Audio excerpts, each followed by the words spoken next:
આવા અભંગ છે. આપણે જેમ રામચરિત માનસની અંદર ચોપાઈ કહીએ, ભાગવતની અંદર શ્લોક કહીએ અને મહાભારતમાં કડવા હોય, એમ તુકારામજીએ જે લખ્યું એ અભંગ છે.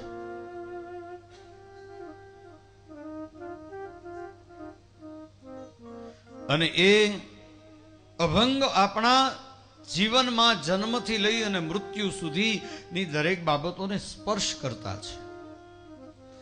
એટલું જ નહીં, એકદમ તાત્વિક અભંગ છે, જેની પાછળ જેની અંદર કંઈક તત્વ સમાયેલું છે. આવા અભંગ એ તુકારામજી.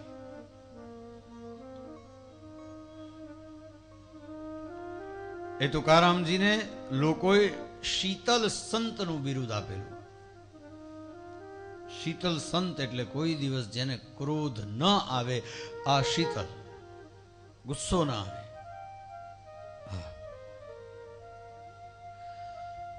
એક વખત એક યવન, એને થયું કે લોકો એમ કહે છે કે આ તુકારામ શીતલ સંત છે અને ક્રોધ એને ક્યારે આવતો નથી, તો લાવ એને અખતરો કરવા, અને ક્રોધ આવે છે કે નહીં. અને તુકારામજીનો રોજનો ક્રમ સવારમાં વહેલા ઉઠે 4 વાગે બ્રહ્મ મુહૂર્તની અંદર ચંદ્રભાગા નદીમાં સ્નાન કરવા માટે જાય. અને ચંદ્રભાગા નદીની અંદર સ્નાન કરી અને નિત્ય વિઠ્ઠલનાથની સેવા કરે, પંઢરીનાથ. તો એક વખત સવારમાં 4 વાગે ઉઠી અને ચંદ્રભાગાની અંદર સ્નાન કરવા માટે ગયા. સ્નાન કરી અને પરત આવે છે એવા સમય પેલો યવન રસ્તામાં ઉભો છે, વહેલો 4 વાગે ઉઠી. જેવા તુકારામ આવે છે સામેથી એટલે એમના ઉપર થૂક્યો. હા, એક શબ્દ તુકારામજી એનો કહ્યો અને પાછા ગયા. ચંદ્રભાગામાં જઈને સ્નાન કર્યું, પાછા આવ્યા. પેલો ત્યાં ને ત્યાં જ ઉભો છે. વળી પાછા આવ્યા એટલે માટી લઈને નાખી એમના. તુકારામજી પાછા ગયા, ચંદ્રભાગામાં સ્નાન કરીને પાછા આવ્યા એટલે કીચડ પડ્યો તો એ કીચડ લઈને એમના ઉપર નાખ્યો. વળી સ્નાન કરી પાછા સ્નાન કરવા ગયા, ચંદ્રભાગામાં સ્નાન કરી અને પરત આવ્યા. અને જ્યાં આવ્યા હતા પેલું યવન છે, ગાયનું છાણું કે ગોબર પડેલું હતું, એ ગોબર લઈને એમની ઉપર નાખ્યું. પાછા સ્નાન કરવા ગયા, વળી પાછા આવ્યા તો પાછો થૂક્યો એમના ઉપર. આવું એક વખત નહીં સાહેબ, 100 વખત એને કર્યું છે. આવું 100 વખત. અને 100 વખત તુકારામજી ઉપર એને આવું માટી છે, કીચડ છે, ગોબર છે, પોતાનું થૂક છે, આ બધું ઉડાડ્યું. અને 100 વખત ચંદ્રભાગાની અંદર સ્નાન કર્યું, પણ પેલાને કઈ કહ્યું નહીં. 100 વખત ગયા સ્નાન કરવા માટે. દિવસ અડધો ચડી ગયો. 100મી વખત સ્નાન કરી અને પરત આવતા હતા, પાછા આવ્યા ત્યારે પેલો યવન છે ને એમના ચરણમાં પડી ગયો. એના ચરણમાં દંડવત પ્રણામ કર્યા. બાપજી, ખરેખર આપ શીતલ સંત છો. આપને ગુસ્સો લાવવા માટે મેં આ પ્રયત્ન કરેલો, પણ આપને તો ગુસ્સો જ ના આવ્યો. ત્યારે તુકારામજી પાછા હટી ગયા અને એના ચરણમાં પડી ગયા. જો હું કહેવા શું માંગુ છું કે જે સંત છે એનું થિંકિંગ છે હંમેશા પોઝિટિવ હોય છે. થોડા બી જેનામાં સાત્વિક ગુણો છે અથવા તો સંતત્વના ગુણો છે, એનું થિંકિંગ પોઝિટિવ હોય. તુકારામજી એના ચરણમાં પડી ગયા. પેલા યવને કહ્યું, બાપજી આપ મારા ચરણમાં, મેં આટલી વખત તમારા ઉપર કીચડ ઉછાળ્યું, આપના ઉપર થૂક નાખ્યું, આપના ઉપર ગોબર નાખ્યું, માટી નાખી, આ બધું નાખ્યું, અને છતાં આપને ક્રોધ ના આવ્યો. ત્યારે તુકારામજીએ પેલાને વંદન કરીને કહ્યું, ભાઈ આજે તું હતો ને એટલે 100 વખત ચંદ્રભાગા પવિત્ર નદીની અંદર સ્નાન કરવાનો મને મોકો મળ્યો, નહીતર હું ક્યારે નાથ ચંદ્રભાગામાં 100 વખત હું ક્યારે સ્નાન કરત એ ચંદ્રભાગા નદીની અંદર 100 વખત. એટલે વંદન તો મારે તને કરવા જોઈએ, કે તે મારા ઉપર કૃપા કરી અને આ કીચડ ને બધું ઉડાડ્યું એટલે હું 100 વખત સ્નાન કરી શક્યો, નહીતર ન કરી શકત. વિચાર કરો, કેટલી સુંદર વિચારધારા. એને દોષ ના આપ્યો કે તે તું મારી ઉપર આટલી વાર થૂક્યો, શું કામ થૂકે છે, ક્રોધ કર્યો, એવું કઈ નહીં. ઉલટાના એના ચરણમાં પડી ગયા. આને સંત કહેવાય. પ્રહલાદજીને એના પિતાજીએ પર્વત ઉપરથી ફેંક્યા, સમુદ્રની અંદર ફેંક્યા, અગ્નિમાં બાળવાનો પ્રયાસ કર્યો, હાથીના પગ નીચે કચરવાનો પ્રયાસ કર્યો, અંધારી કોટડીમાં પૂરવામાં આવ્યા, છતાં પ્રહલાદજીએ કહ્યું ભલે ગમે તેવા હતા પણ એ મારા પિતા હતા, એને મુક્તિ આપો. એના માટે પણ સારું માગે. જે પોતાનું ખરાબ કરે છે એના માટે પણ સારું માગે અને એનું પણ સારું ઈચ્છે, આનું નામ સંત છે. અને એટલે કહ્યું કે સંત ન હોત સંસાર મેં તો જલી જાત બ્રહ્માંડ.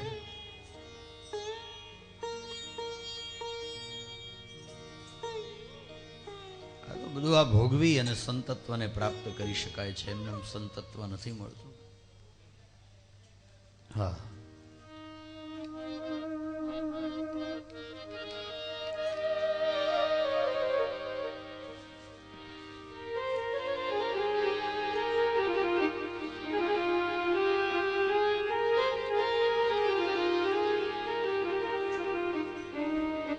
એ નથી મફતમાં મળતા એના, હે મૂલ ચૂકવવા પડતા સાધુ ને, સંતપણા રે મનવા નથી મફતમાં મળતા.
હરિશ્ચંદ્ર રાજા ઉભી બજારે વેચાયો, ઉભી બજારે જોને કોઈ વેચાણા, કોઈ તેલ કડામાં તલાણા. સુધનબા તેલની કડામાં નાખવામાં આવ્યા.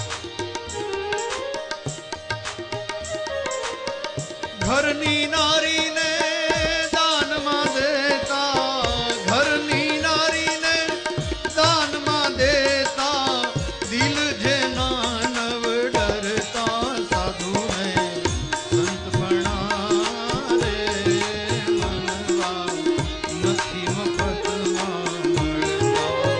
સંતને સંતપણા રે મનવા નથી મફતમાં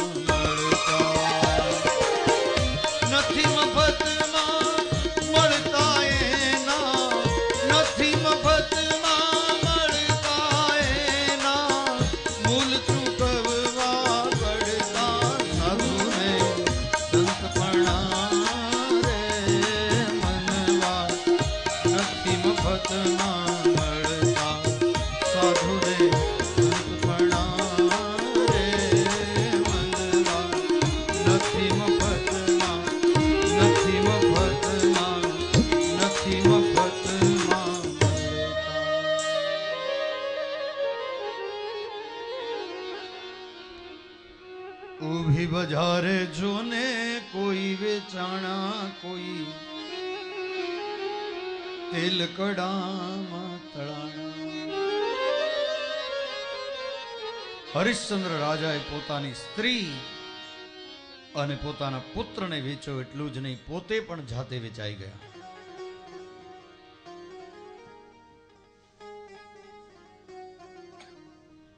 સુધનમાં તેલ કડામાં તળાયા. અને ઘરની નારીને દાનમાં દેતા. જલારામ બાપા હાથ પકડીને એમ કહી દે કે જાઓ. ઘરની નારીને દાનમાં દેતા, દિલ જેના નવ ડરતા, જેનું હૃદય ભયભીત ન થાય, આ સંત બની શકે. કે બીજાનું ભલે પોતાનું ખરાબ કર્યું છતાં બીજાનું સારું કરે, આનું નામ સંત છે. પછી સંત એટલે કેવલ ભગવો પહેરી અને ફરતા હોય, માથે મુંડન કરાવ્યું અથવા તો માથે મોટી જટા રાખી હોય, મોટી મોટી દાઢી હોય અને રુદ્રાક્ષની માળાઓ પહેરી હોય, એ નહીં. સંત કોઈ પણ રૂપમાં હોઈ શકે, પેન્ટ શર્ટ પહેરીને પણ હોઈ શકે અને જીન્સ અને ટી શર્ટ પહેરીને પણ હોઈ શકે. એને કપડા સાથે કોઈ નિસ્બત નથી. એ સફેદ કપડામાં પણ હોઈ શકે અને રંગીનમાં પણ હોઈ શકે.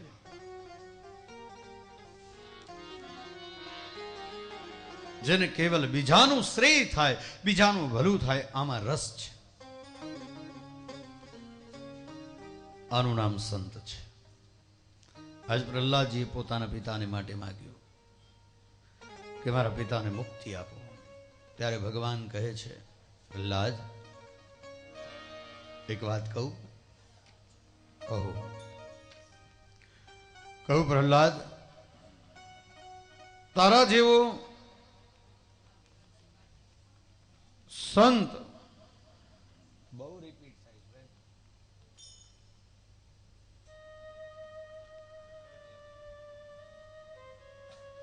તારા જેવો સંત જે કુળની અંદર ઉત્પન્ન થયો હોય, એની એક નહીં 71 પેઢીને હું તારી દઉં છું. એક પેઢીની તો તું તારા પિતાની વાત કરે છે, પણ તારા પિતા નહીં, તારી 71 પેઢીને તારી દે.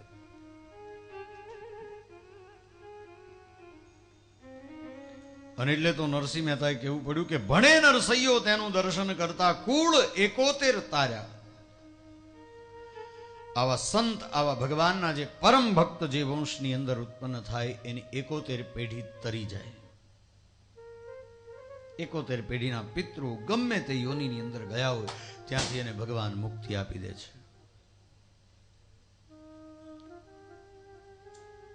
એટલે ભગવાન કહે છે કે પ્રહલાદ, એ માગવા જેવી બાબત નથી, બીજું માગો. એ તો થઈ ચૂક્યું છે, તમારા પિતાને મુક્તિ મળી ચૂકી છે. બીજું, મારા હાથે જેનું મૃત્યુ થયું એને તો મુક્તિ મળી જ જાય. અને જુઓ, 2 જણાનું મૃત્યુ શ્રેષ્ઠ રીતે થયું ગણાય. આપણે જોવા જઈએ ને તો 2 જણાનું મૃત્યુ શ્રેષ્ઠ રીતે થયું. કોનું કોનું? તો એક રામચરિત માનસની અંદર જટાયુ અને ભાગવતની અંદર હિરણ્યકશ્યપ. શું કામ? જટાયુએ પણ પોતાનો પ્રાણ છે ભગવાન રામની ગોદમાં છોડ્યો, રામના ખોળામાં.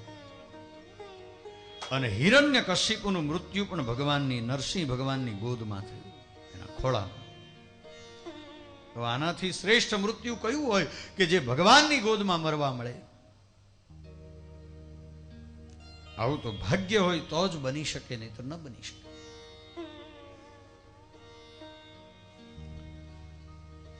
પ્રહલાદને કહ્યું કે એ નહીં, બીજું માગો. એ તો થઈ ગયું, તમારા પિતાને મુક્તિ મળી ગઈ, તો બીજું માગો. પ્રહલાદ કહે, બસ હવે શું માગે, કઈ નથી માગવું, આવી ગયું. માગવાનું શું હોય? ઓછું આપ્યું છે તો હવે માગવું, ઓછું મળ્યું છે તો માગવું. સહજ મિલાસો દૂધ બરાબર માંગ લિયાસો પાની, कबीर कहे वो रक्त समाना जिसमें खींचाता नहीं. कबीर कहे वो रक्त समाना जिसमें खींचाता नहीं. सहज मिला सो दूध बराबर. સરળતાથી મળે એ દૂધ સમાન છે, બાકી માંગી લીધું એટલે પાણી થયું. અને ખેંચાતાણી થઈ. બજારમાં જઈએ ને એટલે મોટા ભાગે ખેંચાતાણી થતી હોય. ભૈયા શાકભાજીમાં, બીજી કાંઈ વસ્તુ લેવા જઈએ, એમાં કંઈક આપણને ઓછું કરવામાં રસ હોય. 2 રૂપિયા 5 રૂપિયા બાર્ગેનિંગ કરવામાં આપણને ઇન્ટરેસ્ટ હોય. અને એમાં પછી ખેંચાતાણી થાય. પેલો આમ કે, આ આમ કે, અને પછી આ ખેંચાતાણી. कबीर कहे वो रक्त समान जिसमें खींचा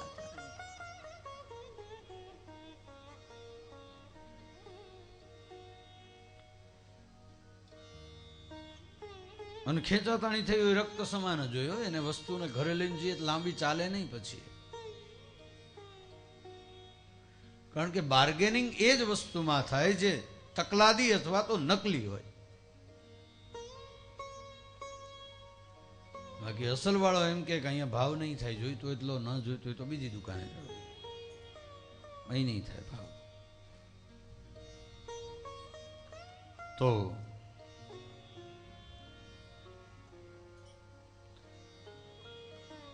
ભગવાન માગવાનું કહે, પ્રહલાદ ના પાડે.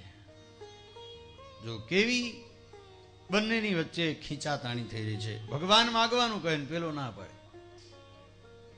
આ અલગ પ્રકારની ખેંચાતાણી છે કે ભગવાન સામે ચાલીને એમ કહે છે કે તું માગી લે, તો પેલો ના કહે છે કે મારે નથી જોઈતું, બસ તમે પ્રગટ થયા, મને દર્શન આપ્યા, આનાથી વિશેષ મને શું જોઈએ, મારે કઈ નથી જોઈતું, બસ આવી ગયું બધું. ભગવાન કહે માગી લે, એક વાર માગી લે નહીં. અને આપણને કહેતા નથી તોય આપણે માગ્યા કરીએ છીએ. બોલો, આપણને ભગવાન કે નહીં તોય મંદિરમાં જઈએ, મહાલક્ષ્મીના મંદિરે જઈએ કે સિદ્ધિ વિનાયકના મંદિરે જઈએ, બાબુલાથના મંદિરે જઈએ કે મંબાદેવીના મંદિરે જઈએ, તો ન કહ્યું હોય તો આપણે માગીએ પ્રભુ હવે માતાજી, ભગવાન, શિવજી જે હોય ને આપણી જરૂરિયાત તો હોય જ કાયમ માટે કંઈક ને કંઈક. એટલે એની પાસે જઈને માગીએ કે આટલું આપો. એણે આપણને કીધું નથી તોય માગીએ. એણે ક્યાં કહ્યું આપણને કે માગો એમ,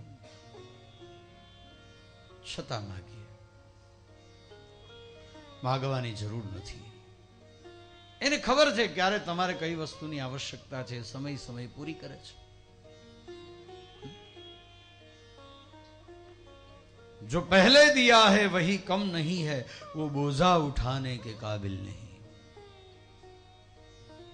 પહેલા જ આપ્યું એટલું બધું છે કે હવે માગવાની મારામાં તાકાત નથી ને હવે શું માગું.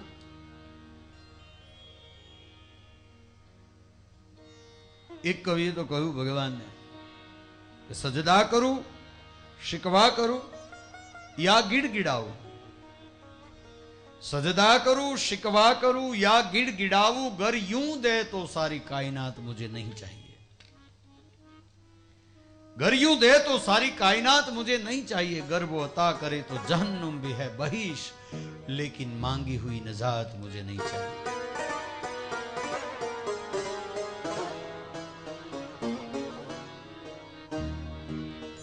કવિ ભગવાનને કહે છે કે તારા દરવાજા ઉપર આવી મારું માથું ઝુકાવું, મારું માથું રગડું અને તારી પાસે માગું કે મને આપ, મને આપ, મને આપ. સજદા કરું, શિકવા કરું, શિકાયત કરું, વિનંતી કરું.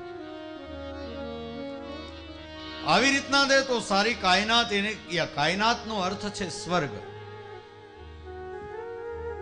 સ્વર્ગ મને ન જોઈએ. ગર્વો તા કરે તો જહન્નુમ ભી હૈ બહિશ. સામે ચાલીને આપીશ તો મને નર્ક પણ મંજૂર છે. સ્વર્ગ નહીં, નર્ક પણ મંજૂર છે, પણ માંગી હુઈ નજાત. નજાત યાને કે મુક્તિ. કે હું મુક્તિ માંગુ અને તું મને મુક્તિ આપ, એ મને મંજૂર નથી. માંગુ અને તું આપ.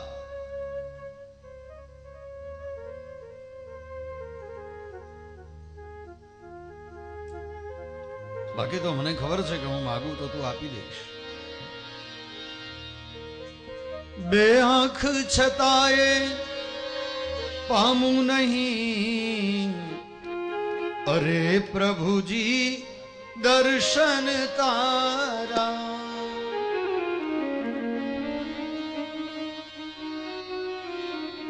બે આંખ છતાંય પામું નહીં, अरे प्रभुजी दर्शन तारा.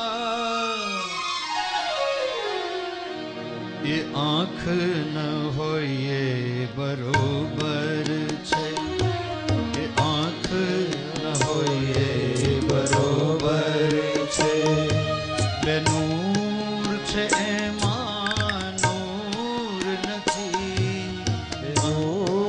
છે માનૂર નથી.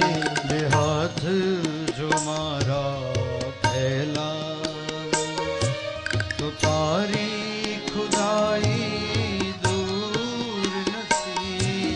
બે હાથ જો મારા ફેલાવો તો તારી ખુદાઈ દૂર નથી. માગું અને તું આપી એ વાત મને મંજૂર નથી. માગો અને તું આપી દે એ વાત મને મંજૂર નથી. બે હાથ જો મારા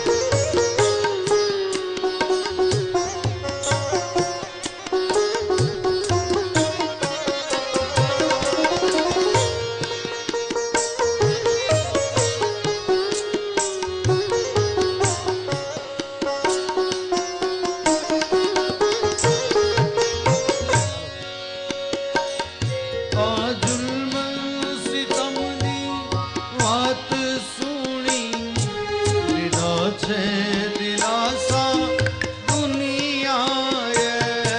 આ જુલ્મ સિતમની વાત સુણી દીધા છે દિલાસા દુનિયાએ. હુકુર જગતને સમજો પણ તારી માફક ક્રૂર નથી. ક્રૂર જગતને સમજો તો તારી માફક ક્રૂર નથી.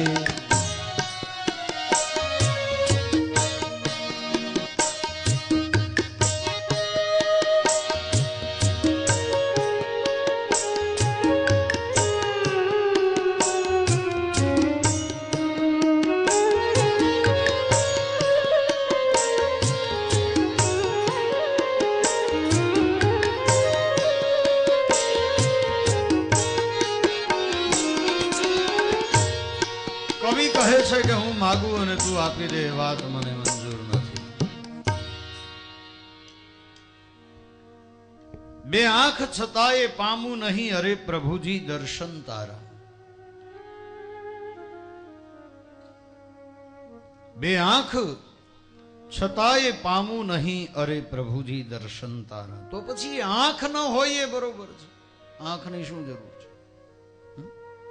તો એ આંખ ન હોય એ બરોબર છે. બે નૂર છે એમાં નૂર નથી.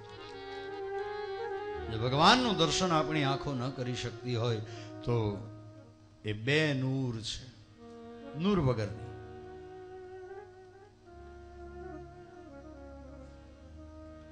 બાકી તો ખબર છે કે હું માગું અને તું આપી દે. બે હાથ મારા ફેલાવું તો તારી ખુદાઈ દૂર નથી. પણ હું માગું અને તું આપ એ વાત મને હરગીજ મંજૂર નથી.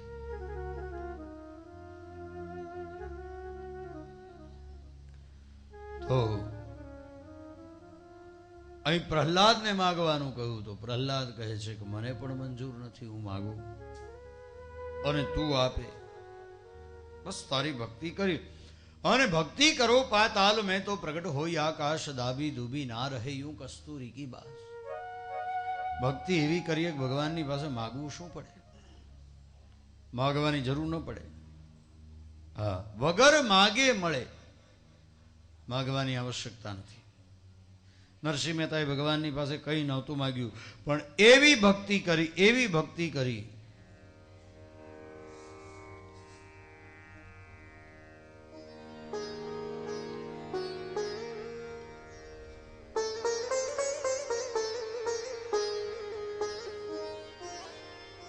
કે ભગવાન 52 વખત એને ત્યાં આવ્યા અને એના કામો, નાના મોટા કામો હતા, બધા ભગવાન કરી ગયા.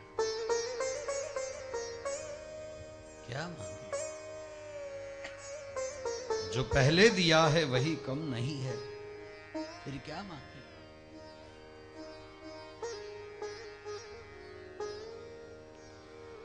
પ્રહલાદજી કહું પ્રભુ મારે કઈ ન જોઈએ. ભગવાન કહે છે જા પ્રહલાદ, હું તને વરદાન આપું છું કે તારી પેઢીની અંદર ગમે તેવો અસુર થશે, તારા વંશમાં એને હું મારીશ નહીં. ભગવાને પ્રહલાદને આ વરદાન આપ્યું છે. ભગવાન અંતર ધ્યાન થયા અને ત્યારબાદ પ્રહલાદના વંશમાં પ્રહલાદના વિરોચન થયા, વિરોચનના બલિ થયા, બલિના બાણાસુર થયા, બાણાસુરના ગયાસુર થયા. આ બધા અસુરો થયા, પણ ભગવાને કોઈને માર્યા નથી.